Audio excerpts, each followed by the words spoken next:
But first, the growing dilemma for the Democratic Party over the increasingly bitter fight between Hillary Clinton and Barack Obama. Joining us is Howard Dean, chairman of the Democratic National Committee. Good morning, Dr. Dean.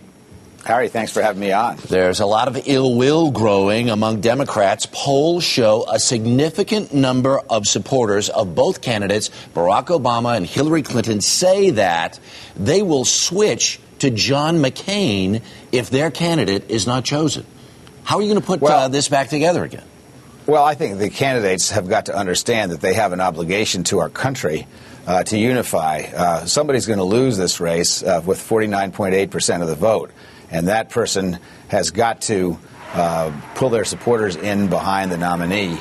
That's our obligation. In the end of this is not about Hillary Clinton and Barack Obama. It's about our country. We're not going to have 4 more years of George W. Bush, which is essentially what McCain is offering us. There's a really big difference between our candidates on these issues. And I don't believe for a moment that in the end of the day, the Democrats are going to vote for somebody who's going to put more right-wingers on the Supreme Court. On the other hand, we do need to keep in mind that personal attacks now often do have the seeds of demoralization later on. So I want to make sure this campaign stays on the high ground. Okay, well, you're coming on morning television this morning to say this. Have you talked to both candidates or talked at least to their people?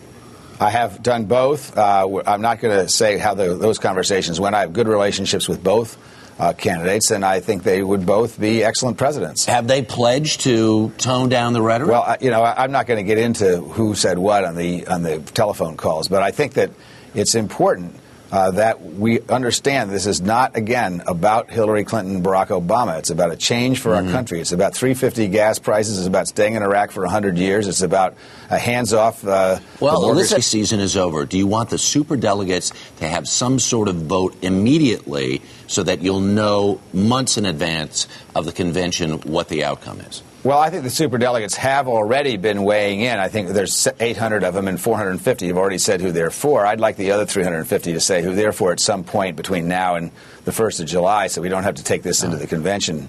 Dr. Dean, thank you so much for your time. Do appreciate it, sir. Thanks very much. All right.